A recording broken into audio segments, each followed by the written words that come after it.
Minister for Food and Agriculture, Dr. Afriye Akoto, says prices of foodstuff in the urban areas have hit a record low. This he attributes to what he calls the huge success of the government's Planting for Food and Job initiative. Under the initiative, government claims it has distributed farm inputs and given funds to hundreds of Ghanaian farmers in a bid to boost agriculture. The minister is assuring that prices will continue to dip. If you go to the market, you should be able to tell me whether food is cheap or not. Food prices in the urban areas have never been so cheap. It's touched, the Planting for Food and Jobs has touched every one of the 29 million people in Ghana. Anybody who feigns ignorance is just deceiving themselves, because I'm getting the signals everywhere I've been. The last 3 months I've been pacing up and down the country, all the regions, and everywhere I've been, the evidence is very clear that food prices have come down substantially, and I would say that historically food has never been so cheap and plentiful. And this is only the beginning, you know.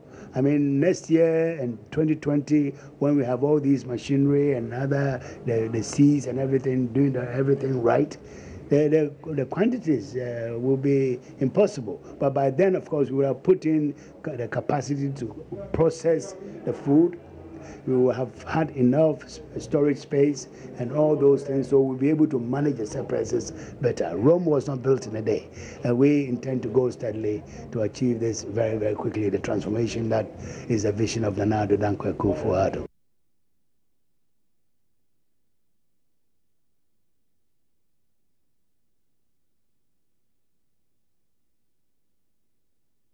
He also says the ministry will be targeting 1 million people under the Planting for Food and Jobs in the coming years following the success of the initiative.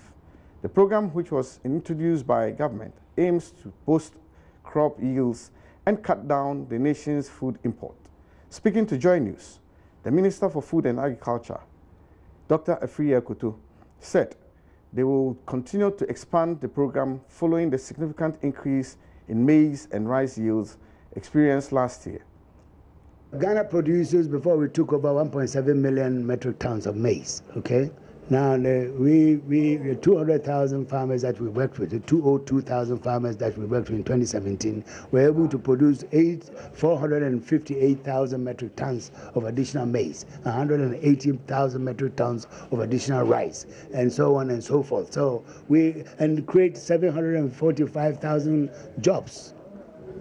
So that is not a small achievement for a program we just started in 1 year. And this year we are expecting more, because our target, we raised the target from 202,000 2017 to 500,000.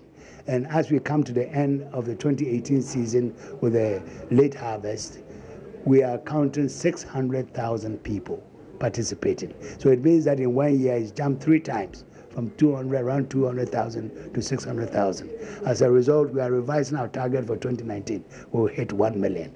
It shows you that the program has taken roots and is getting more and more popular with farmers, which is what we aim to have.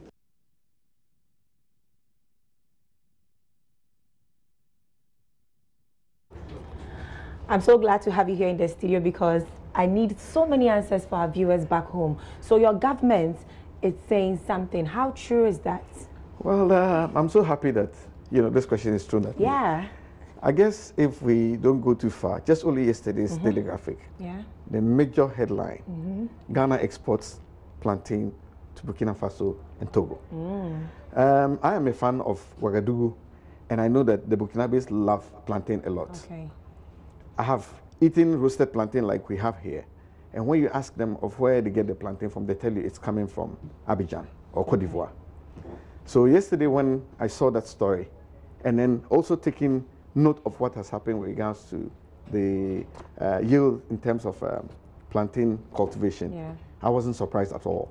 And this is a newspaper, when it puts out stories, you can't dispute. Yes. Beyond that, the issue to do with the maize yield. National Youth Authority, we ventured into this program this year, and I can happily say that our pilot we put in this year in the Upper West region, we've had a bumper harvest. I myself, again, you know, I do these things because I come from a certain background. Yeah. My father is a commercial agriculturist, and those who know would attest to this. So it has trickled down to us as his children. I did soybean this year, and the yield marvelous. I have just put it in bags, waiting for a particular company that comes around to buy. I think it's Olam or one of those companies that comes to buy. And this is far away in the Upper East region, you know, beneath the Gambagas Cap. That is where the farm is. And I've harvested my soybean. I really have to come into farming. I've harvested my soybean. So I'm speaking not just as a CEO of National Youth Authority, but also as a farmer. Wow. And I can attest to what it is the Agric Minister yeah, by this time I'll also be speaking as a farmer. On that note, you are still watching News Desk with me, Sister Sandy, and the CEO of National Youth Authority, Emmanuel Esigri. Stay with us. We'll be right back.